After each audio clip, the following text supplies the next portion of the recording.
November 1888. The Red River Valley was already hard with frost.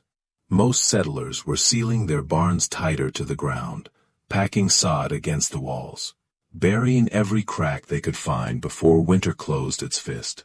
Nels Halonen did the opposite. He built his dairy barn 4 feet in the air.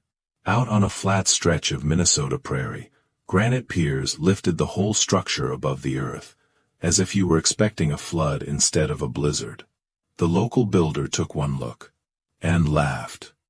He said the first January wind would go straight under that floor, turn the planks to ice, and freeze the cows from the legs up.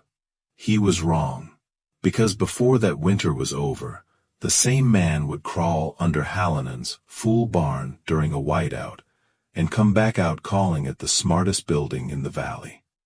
This is the story of a design that looked absurd, until invisible physics made it brilliant. And once you see what that empty space was really doing, you understand something most people miss even now. Sometimes warmth isn't kept by what you add, but by the space you protect. Nels Halonen was not a carpenter by trade. He was a dairyman from western Finland, from a world of low light, wet cold, and livestock that had to survive long winters without wasting feed. He thought about barns differently than his American neighbors did. They thought in boards, nails, roof pitch, and wall thickness. Nels thought in animal heat. He knew what a healthy cow gave off every hour. He knew how quickly milk dropped when an animal spent its feed shivering instead of producing. He knew the difference between a barn that merely blocked weather and a barn that held living warmth. The first winter after he brought his family to Minnesota taught him the local lesson the hard way. He, his wife Alina, and their 2 children spent that season in a cabin with a standard ground-set shed for their cows. It looked solid enough. Low, heavy, respectable, and it bled heat like a wound. On the coldest mornings, the water pail would crust over before Alina reached the house. The lantern flame near the floor would gutter from drafts no one could trace. The planks underfoot felt like they had been laid over a grave. At night, their best milk cow stood tense and trembling, burning through hay simply to stay alive. Her yield dropped so badly that Nels could calculate the loss almost by the day. He was not watching winter. He was watching feed become waste. And he noticed where the loss felt worst. Not in the roof. Not at the doors. In the floor. Every time he mucked the stall, every time he knelt to check a hoof, every time he touched the lower boards, he felt the same thing. The cold was rising from below. What the valley's builders saw as strength was, in winter, a hidden weakness. A normal barn sat directly on frozen ground. That looked practical. Permanent. Safe. Prairie locked up, the earth became a gigantic heat sink. The soil beneath the barn held cold with terrible patience. Anything warmer than that ground started feeding it. The heat from the animals moved through hooves, through bedding, through plank floor, and disappeared downward by conduction, as steady as water running downhill. And then there was the second thief. Wind. Not the loud wind everyone noticed at the roofline, but the quiet invasion near the sill. Even in a well-built barn, tiny gaps remained where wood met stone. In summer they hardly mattered. In January they became entry points. Cold air, heavier than warm air, slid through those seams and spread across the floor like floodwater. It pooled around legs and bellies. It shoved the animals' warmth upward and away. The cows stood inside a shelter, but inside the shelter, they were still standing in a moving river of cold. That was the war Nels believed his neighbors were losing. They kept adding fuel, more hay, more grain, more wood in the tackroom stove, but they were fighting the cold in the walls, while the floor was betraying them. So in late October of 1888, Nels started building his answer. He did not dig a deep perimeter foundation. Instead, he hauled fieldstone and set 12 granite piers, carefully leveled, each one carrying a heavy timber beam. Then he framed the floor with oversized joists. Tight spacing, heavier than anyone thought necessary. Orrin Voss, the most respected builder in the township, came by to watch. He had framed churches, grain sheds, and half the homes between Ada and the river. He studied the dense grid of timber and snorted. "You're building a bridge, Halonen, not a barn." Nels kept working. Orrin tapped one boot against a pier and looked beneath the frame. "First hard freeze," he said. "That wind will nest under there and chew straight through the floor. You could have set this proper on the ground and saved yourself the lumber." Nels straightened, looked once at the open space below, and said only, "The wind will not stay." That answer irritated Orrin more than an argument would have. By the time the floorboards were laid, 2 layers of pine with heavy felt between them, the building looked stranger than ever. A handsome barn, yes, broad-shouldered, well-balanced, but it hovered, as if the most important part had been left unfinished. That was when Nels began the step that convinced the whole township he had lost his senses. He built the wooden skirt around the entire base. Cheap vertical boards dropped from the siding all the way to the ground, wrapping the underside of the barn in a plain rough enclosure. On the south side, he framed a small access hatch just large enough for a man to crawl through. Then he banked sod and dark earth all around the bottom edge, pressing it tight to seal the skirt against the prairie. Now the barn no longer stood on open piers, it stood over a hidden chamber. Carried him water one afternoon and studied the finished base. "It looks like a barn wearing an apron," she said. For once Nels smiled. "A warm apron," he said. What he had built was simple in material, and brilliant in effect. The space under the barn was no longer open to the weather. It was no longer a wind tunnel. It was a trapped air chamber, a plenum.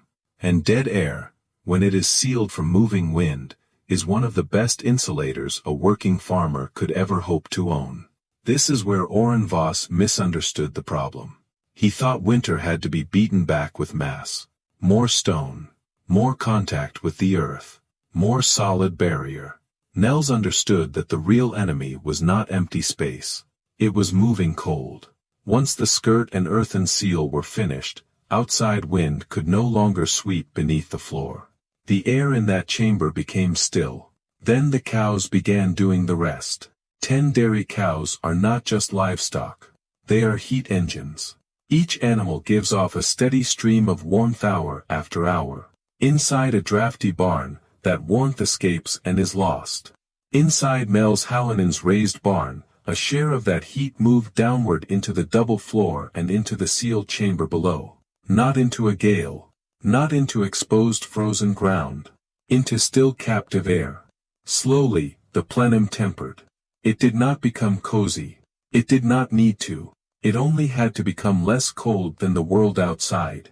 If the night air dropped far below zero, the space under the barn might hold much closer to the high 20s or low 30s. Sometimes better. Enough to change everything.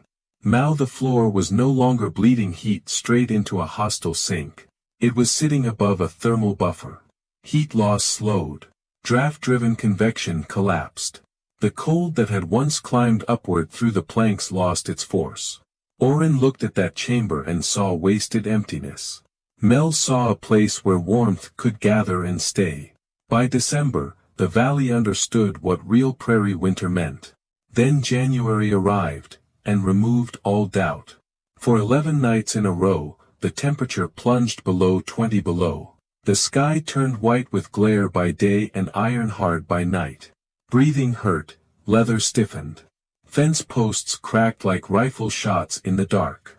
In barns across the township, the daily routine became a siege. Animals stood bunched together, backs humped, steam rising from their noses.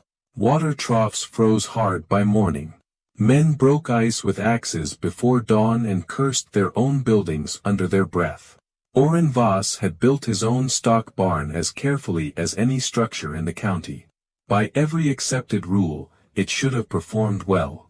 Instead, it became a lesson. Despite thick walls and careful joinery, cold air still found its way down low. His calves shivered. The mud and manure floor froze in ridges. He was feeding more corn and hay than he could afford, just to keep body heat inside the animals long enough to reach spring. At the Halonen place, the difference announced itself quietly. The barn air was still cold, but it was calm. The cows were not standing in a draft. Their flanks stayed loose, their breathing easy. A skin of ice formed on the water overnight, but not the deep solid freeze that wrecked every other trough in the valley. Alina noticed first that milking did not collapse. Then she noticed the stools left in the barn overnight did not burn the hands with that punishing supercold that could hold after a hard draft. Their son Matty found that the manure heap in one corner still steamed when he forked it over. In January, the barn had become its own small climate, and outside, the prairie drew the map for anyone willing to look. After a dawn frost, every building wore a white crust where the frozen earth met the wall. Every building except Halonen's. The frost line ran across the siding, and stopped cleanly at the skirt. Below it, the banked earth stayed dark, damp, alive-looking, as if the ground itself were warmer there. People noticed. They just did not yet know how to admit what it meant. The proof came in a storm. Late in January, a blizzard slammed out of the northwest with the kind of force that erased distance. Snow moved sideways. The horizon vanished. Sound itself seemed buried under wind. During the worst of it, one of Orrin Voss's heifers broke through a drifted fence panel and disappeared across the open yard.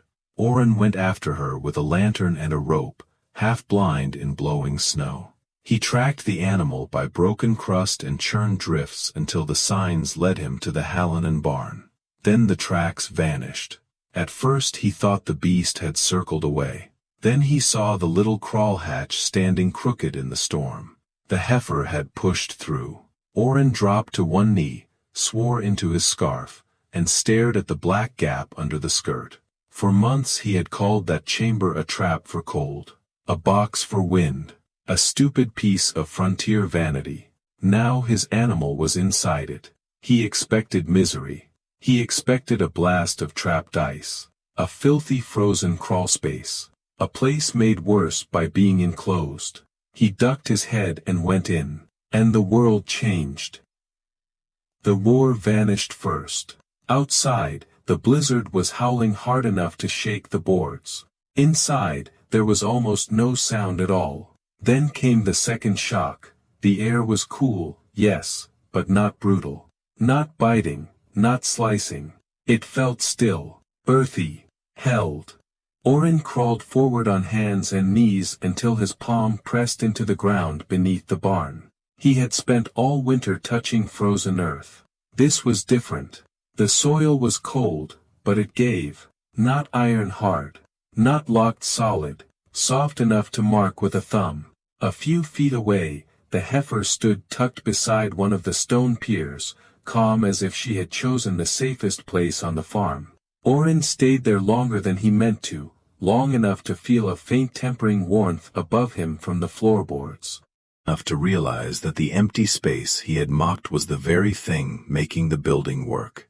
He was not under a bad barn, he was inside the answer. When he backed out into the storm, dragging the heifer by the halter, Nels was waiting near the main door, with a lantern in one hand. Snow packed itself into the folds of Orrin's coat. His beard was white with ice. For a moment he said nothing. Then he looked at the skirt, at the dark strip of earth beneath it, at the barn itself, and he said, with the worn-out astonishment of a man forced to abandon his own certainty, "You didn't raise the barn to escape the ground. You raised it to hold the warmth." That line traveled through the township faster than the storm report. By spring, the numbers made the argument impossible to ignore. Some farmers had lost calves, others had watched milk production collapse, and feed costs spike so badly they would spend the next year trying to recover. Nels Halonen lost no animals. His cows came through strong. His winter milk held steadier than anyone thought possible. And the feed ledger told the harshest truth of all. He used markedly less hay and grain to get there. That was the moment the valley changed. Not because pride yielded to admiration, because arithmetic overpowered tradition. The first men to copy the design were dairymen. They cared less about appearances than output. Orrin Voss, who had mocked the barn hardest, became the one most often asked to retrofit older buildings with raised floors and skirted bases. By the next winter, several barns across that stretch of prairie carried their own sealed underfloor chambers. Different lumber, different dimensions, same principle. Protect still air, capture waste heat, stop letting the floor work for the cold. Nels never patented anything, never named the method, never gave speeches about it. He simply built a barn that understood the physics of winter better than the men around him did. And what makes the story linger is this. The genius was not in some complicated machine, not in a new fuel, not in expensive material hauled from far away. It was in seeing value where everyone else saw nothing. Most of his neighbors looked at the empty space under the floor and saw weakness, exposure, an invitation to trouble.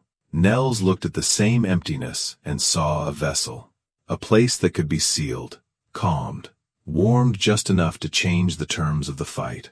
He did not overpower winter. He rearranged the conditions. That is a deeper kind of intelligence. Modern building science has more formulas, better materials, and cleaner language for these ideas now. Thermal buffering, air sealing, conditioned crawl spaces, controlled heat loss. But Nels Halonen understood the heart of it without any of those words. Do not give the cold movement if you can give warmth a chamber.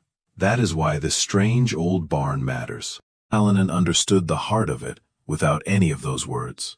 Do not give the cold movement if you can give warmth a chamber. That is why this strange old barn matters. It reminds us that some of the best designs look wrong at first, because they are solving the problem people failed to identify. Everyone in the valley thought they needed a stronger floor. What they really needed was protected air. The space that looks useless may be the thing doing the real work. If this story stayed with you, share it with someone who loves old practical genius. And think about it beyond the barn. In buildings, in schedules, in systems, even in thought itself. How often do we rush to fill every empty space, when the real power might come from protecting it? This story is a historically inspired reconstruction, created for education and storytelling. The characters and specific events are fictionalized, but the physical principles and frontier building logic are grounded in real-world thermodynamics and period practice. Any modern construction should follow current codes, site conditions, and qualified professional guidance.